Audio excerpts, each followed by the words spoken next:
नमस्कार प्रिय छात्र छात्राओं सभी लोगों का आपके अपने YouTube channel NCERT math success classes पर स्वागत है।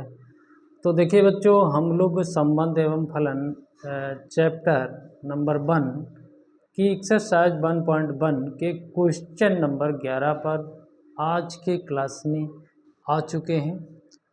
तो बहुत ही इसमें थ्योरी लिखी गई है, मतलब जो क्वेश्चन है उसमें थ्योरी लिखा गया है। तो हम लोग उसे किताब से पढ़ेंगे, फिर आप किताब को आप सामने रखना और किताब से पढ़ते जाना और यहाँ पर हमारे समझाने के अकॉर्डिंग आप समझते जाना। तो देखिए बच्चों, आपके समझ में आ जाएगा। क्वेश्चन में है कुछ नहीं, केवल आपको लंबा चौड़ा लिख के दिखाया गया है। सॉल्यूशन में आपको कुछ नहीं करना है, ज़रा सा आपको समझना है, मतलब स्वतुल्य, सममित और संक्रामक की परिभाषा पर ध्यान देना है, तो आपको क्वेश्चन बिल्कुल सरल लगने लगेगा। तो आइए बच्चों, हम लोग समझने का प्रयास करते हैं, हम आपको समझाने का प्रयास करते हैं। यदि आप हमारे चैनल पर नए हैं तो चैनल को सब्सक्राइब जरूर करें ताकि हमारा सहयोग हो। आइए बच्चों, हम लोग समझने का प्रयास करते हैं। तो देखिए, हमने अपनी किताब को उठाया है, तो यहाँ पर हम लोग समझने का प्रयास करेंगे। देखिए, क्वेश्चन नंबर 11 है। इसमें पूछा गया है, कहा गया है, सिद्ध कीजिए किसी समतल में स्थित बिंदुओं के समुच्चय में आर जो रिलेशन है बच्चों, बिंदु P की मूल बिंदु से दूरी बिंदु Q की मूल बिंदु से दूरी के समान है, द्वारा प्रदत्त संबंध आर एक तुल्यता संबंध है। फिर आगे जो बात पूछी गई है उसको हम लोग बाद में करेंगे। तो निश्चित रूप से आप पढ़ रहे होंगे किताब को और हम लोग यहाँ पर सलूशन करने का प्रयास करते हैं। तो देखिए बच्चों, एक जो सेट दिया गया है वो समतल में स्थित बिंदुओं का समुच्चय है। उसको हम लोग मान लेते हैं, वो सेट हमारा ए के बराबर है। माना ए बराबर क्या है, देखिए बच्चों, ऐसे आप लिखना चाहो ऐसे लिख दीजिए, नहीं लिखना चाहो तो ऐसे लिख दीजिए कि बच्चों क्या है, किसी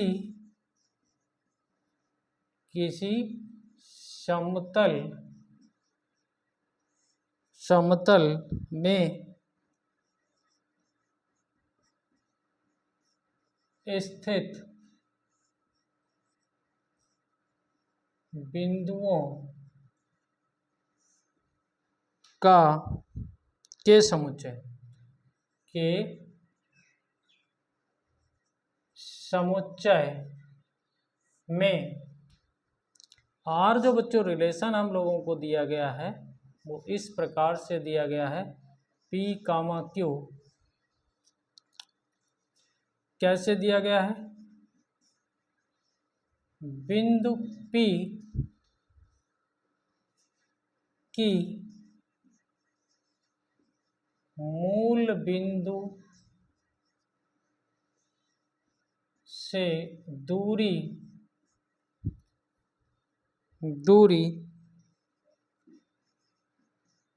बिंदु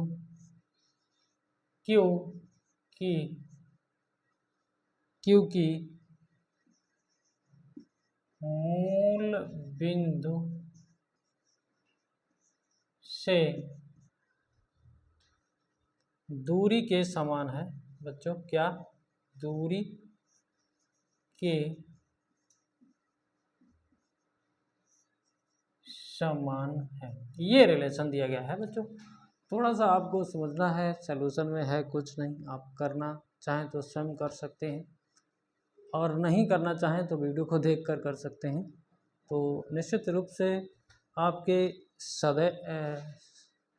आपके ज़रूर समझ में आएगा यदि आप समझने का प्रयास करेंगे। तो हमारा जो सेट है वो ये है, ठीक है, और जो रिलेशन है बच्चों ये है, बिंदु P की मूल बिंदु से दूरी बिंदु Q की मूल बिंदु से दूरी के समान है। तो निश्चित रूप से आपको स्वतुल्य, सममित और संक्रामक करके दिखाना है, क्योंकि यहाँ पर हम लोगों से एक तुल्यता संबंध की बात की गई है। तो स्वतुल्य के लिए बच्चों होता क्या है, देखिए हम इसको ए से मान रहे हैं। सतुल्य के लिए जो हमारी परिभाषा होती है बच्चों, अगर सपोज दैट हम यहाँ पर P comma P belongs to R और समस्त P बिलोंग्स टू A होना चाहिए, ये होना चाहिए, ठीक है। तो देखिए बच्चों, अगर जब हमारे पास बिंदु P की मूल बिंदु से दूरी बिंदु Q की मूल बिंदु से दूरी के समान है, तो आपस में तो ये ऑटोमेटिक समान ही हो जाएंगे।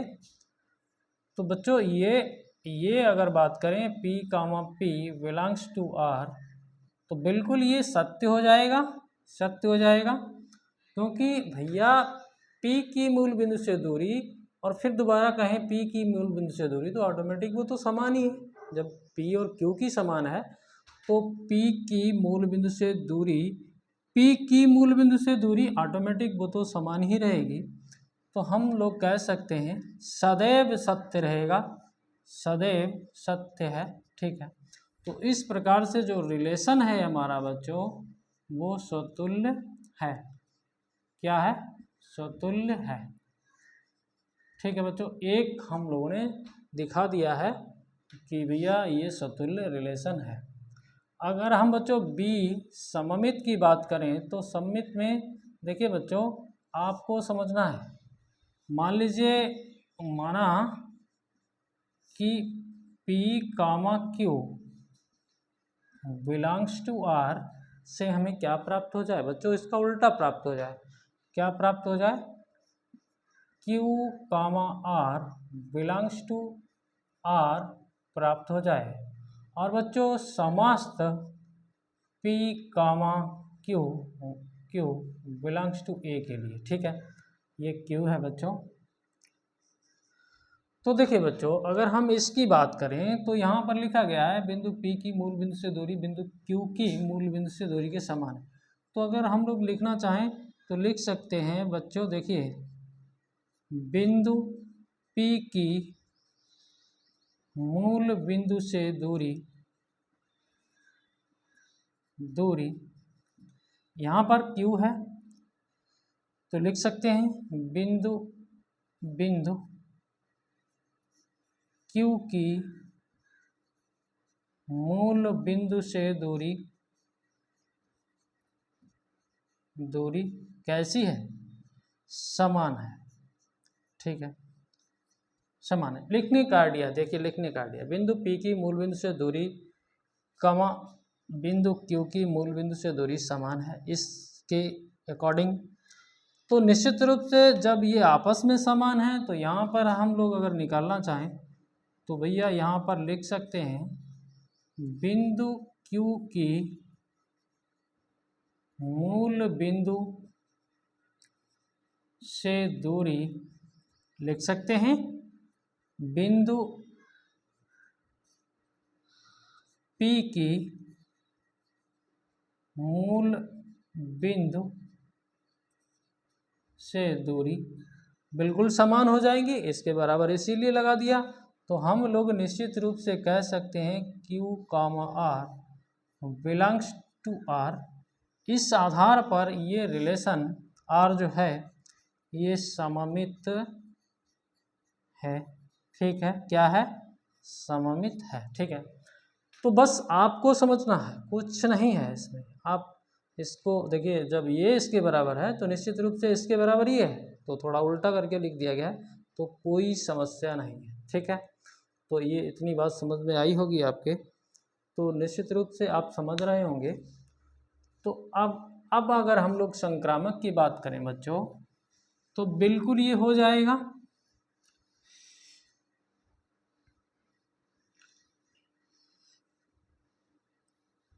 देखेंगे बच्चों, संक्रामक में क्या होता है, देखिए थोड़ा सा आपको समझना है। संक्रामक में हम लोग 3 नंबर लेते हैं। क्या? हम जैसे ले लें P Q R ले लें, ठीक है। अब यहाँ रिलेशन भी R है, एक पॉइंट भी हमने R ले लिया है, तो आप ऐसा समझिए, कुछ भी ले सकते थे, यम ले लेते हैं यहाँ पर, Yam belongs to belongs to a, belongs to क्या कर दें, ए कर दें, क्योंकि इस सेट से हम ये पॉइंट ले रहे हैं। तो होना क्या चाहिए, इसके अकॉर्डिंग हम लोग देखिए परिभाषा जानते हैं, P comma Q belongs to R, और बच्चों Q comma M belongs to R, ठीक है। से बच्चों हमें क्या प्राप्त हो जाना चाहिए, हमें प्राप्त हो जाना चाहिए P कामा M, ठीक है, बिलोंग्स टू R प्राप्त। तो देखें बच्चों, यहाँ से अगर लिखना चाहें तो इसको लिख सकते हैं, बस लिखने का आइडिया आप समझ लीजिए, बिंदु P की मूल बिंदु से दूरी, ठीक है, बिंदु Q की मूल बिंदु से दूरी समान है ना, समान है, बिल्कुल लिख सकते हो, समान है। इसी आधार पर हम लोग इधर लिखना चाहें तो लिख सकते हैं, बिंदु Q की मूल बिंदु से दूरी बिंदु M की मूल बिंदु से दूरी समान है। तो इन दोनों रिलेशन को देखते हुए, इन दोनों संबंधों को देखते हुए हम लोग लिख सकते हैं, क्या लिख सकते हैं, देखिए बच्चों, बिंदु P की मूल बिंदु से दूरी बिंदु M की मूल बिंदु से दूरी समान होगी, निश्चित रूप से। क्यों समान होगी, क्योंकि इसके बराबर है और इसके बराबर ये है। तो जब ये इसके बराबर है तो निश्चित रूप से इसके बराबर ये है, तो इसके बराबर ये भी हो जाएगा। तो हम लोग लिख सकते हैं P comma M belongs to R, ठीक है, ये हमारा निश्चित रूप से संक्रामक भी है, संक्रामक भी हो गया। तो बच्चों, जब हमारा कोई रिलेशन समतुल्य, सममित और संक्रामक होता है, संक्रामक होता है, तब हम कह सकते हैं R एक तुल्यता संबंध है। क्या है, तुल्यता संबंध, ठीक है बच्चों, ये बात तो क्लियर हो गई तुल्यता संबंध तक। अब देखिए थोड़ा सा इसमें और दिया गया है बच्चों, उससे भी हम लोग समझने का प्रयास करेंगे। तो ये बिल्कुल आप लिखने का आइडिया ले लीजिए, कुछ होता नहीं है सवालों में।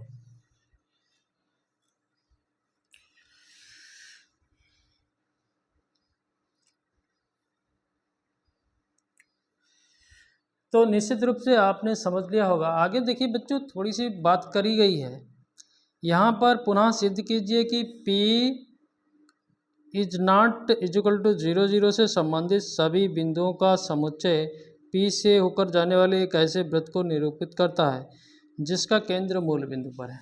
तो देखिए बच्चों, हमारे पास P is not equal to 0 0 है। यहाँ पर हम ऐसा बिंदु लेते हैं जिसकी बिंदु P की मूल बिंदु के दूरी के समान ही हो, तो ऐसा एक बिंदु लेते हैं। तो हम लोग देखिए एक मूल बिंदु से एक ऐसा पॉइंट लेते हैं जिसकी बच्चों, ऐसा पॉइंट लेते हैं जिसकी बिंदु P की मूल बिंदु की दूरी के समान हो। तो एक ऐसा पॉइंट सपोज दैट हमने यहाँ ले लिया, ठीक है। अच्छा, इसमें अगर हम लोग कहें तो OP बराबर K कह सकते हैं, कांस्टेंट दूरी। तो जैसे एक सेट लेना है आपको, तो यहाँ से ये दूरी बिल्कुल इतनी दूरी इधर, बिल्कुल ऐसे एक समुच्चय सेट बना के आपको बराबर दूरी पर जाना है।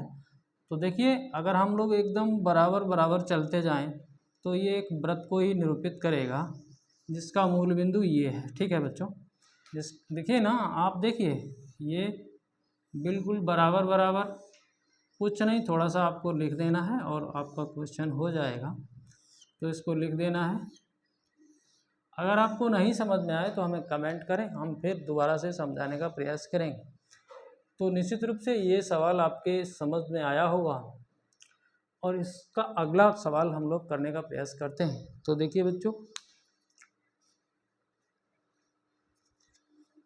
बच्चों, क्वेश्चन नंबर 12 में हम लोगों से कहा गया है कि सिद्ध कीजिए कि समस्त त्रिभुजों के समुच्चय ए में आर जो है T1 T2 समरूप है द्वारा परिभाषित संबंध आर एक तुल्यता संबंध है। और आगे की बात आगे करेंगे। तो हम लोग जो सेट ले रहे हैं यहाँ पर, हमने यहाँ पर 12 नंबर सवाल को करने का प्रयास किया है। तो बच्चों देखिए, जो सेट अपने लोग ले रहे हैं वो समस्त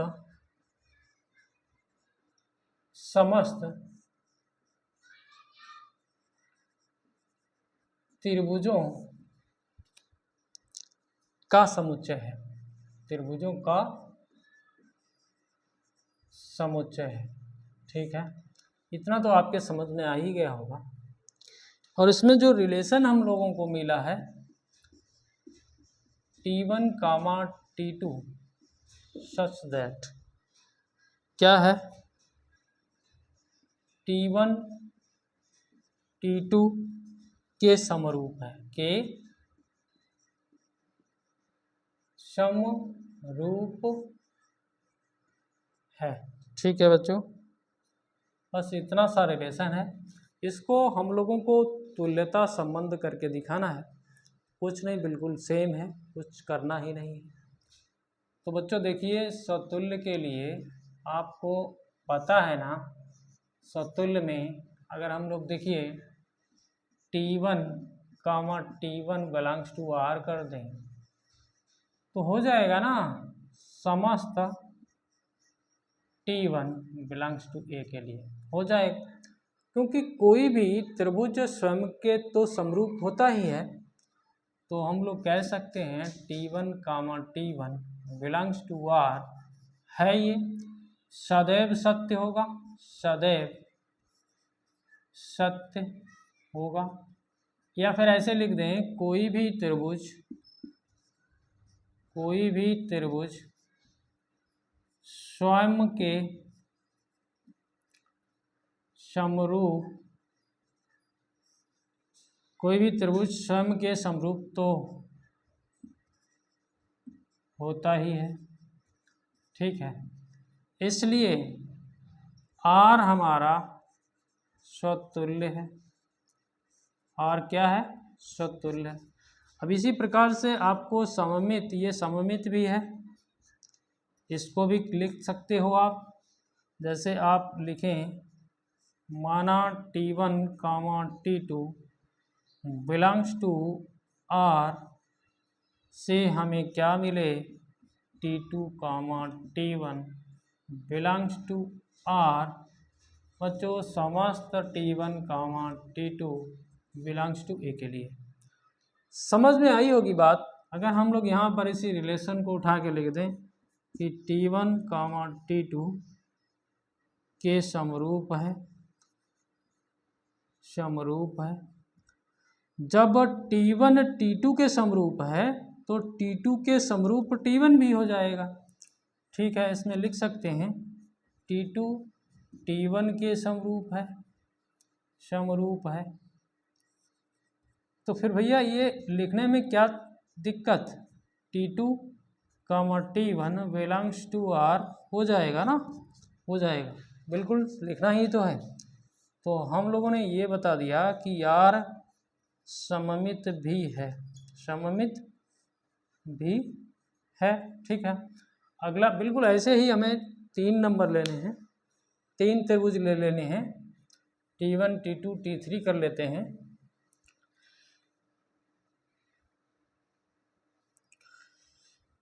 तो देखिए बच्चों, अगर हम लोग यहाँ पर संक्रामक की बात करें, देखिए आप नोट करते रहना, संक्रामक से इसमें क्या है, इसमें हम लोग T1, T2, T3 मान लेते हैं, यहाँ पर माना बिलोंग्स टू ए। तो देखिए बच्चों, अगर हम लोग T1, T2 belongs to are, और बच्चों देखिए T2, T3 belongs to are से क्या प्राप्त हो जाए, हमें प्राप्त हो जाए T1, T3 belongs to are प्राप्त हो जाए, जो कि हो जाएगा, कुछ समस्या नहीं। तो लिख सकते हो T1 T2 के समरूप है, यहाँ पर वही बात उतार दीजिए, समरूप है। तो इसमें देखें तो T2 T3 के समरूप है, बिल्कुल वैसा ही तो करना है। तो यहाँ पर देखें, ठीक है, तो T1 T3 के समरूप हो जाएगा ना, कि समरूप है। तो हम लोग निश्चित रूप से T1, T3 belongs to are लिख सकते हैं। तो इस आधार पर हम लोग अपने रिलेशन को संक्रामक बता सकते हैं, संक्रामक है। तो इस के अनुसार हम लोगों ने सममित, सतुल्य और संक्रामक इस रिलेशन को बता दिया है। तो इस आधार पर एक ही पॉइंट में आप लिख सकते हैं कि इस समुच्चय पर परिभाषित ये रिलेशन एक तुल्यता संबंध है। थोड़ी सी बात और करी गई है इसमें, तो उसको भी देख लेते हैं। आगे बच्चों देखिए, किताब उठाइए, इसमें लिखा गया है, क्या लिखा गया है देखिए, हम आपको लिख के समझाने का प्रयास करेंगे।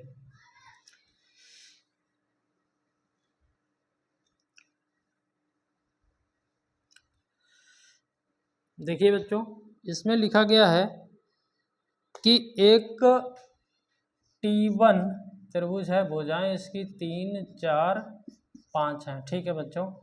एक त्रिभुज T2 है, इसकी भुजाएं आपके पास 5, 12 और 13 है। एक त्रिभुज T3 है, इसकी भुजाएं 6, 8, 10 हैं, ठीक। वाले समकोण त्रिभुज T3 पर विचार कीजिए। T1 मतलब T3 ये था, पर विचार कीजिए T1, T2, T3 में कौन से त्रिभुज परस्पर संबंधित हैं। तो ये बात कही गई। तो ऐसे कौन से इनमें से त्रिभुज हैं जो आपस में समरूप हैं। तो देखिए बच्चों, इसमें देखिए समरूप त्रिभुज में कंडीशन क्या होती है, इसकी भुजा 3 ले लीजिए, इसकी 6 ले लीजिए, ठीक है, 3/6, ठीक है। इसमें 4 ले लीजिए, इसमें 8 ले लीजिए, बराबर 4/8 बराबर ये 5/10। तो इसका जो अनुपात है वो 1/2 आ जाएगा। यानी कि इन त्रिभुजों की भुजाओं का अनुपात समान अनुपात है। इस आधार पर हम लोग कह सकते हैं T1 T3 के समरूप है। बिल्कुल यही आपका आंसर है, ठीक है। तो समझने का आप प्रयास करिए, हम समझाने का प्रयास कर रहे हैं बच्चों। यदि आपके ये 2 क्वेश्चन हमने जो समझाने का प्रयास किया है समझ में आए हों, तो चैनल को सब्सक्राइब करें, बेल आइकन को प्रेस करें, ऑल पर सेट कर लें, ताकि हमारे वीडियो का नोटिफिकेशन आपको मिलता रहे, और वीडियो को अंत तक देखें। दोस्तों में शेयर करें बच्चों, हमारा सहयोग करें, क्योंकि हमारा नया चैनल है और हम आपको समझाने का बेहतर प्रयास करते हैं और करते रहेंगे। धन्यवाद। जय हिंद, जय भारत।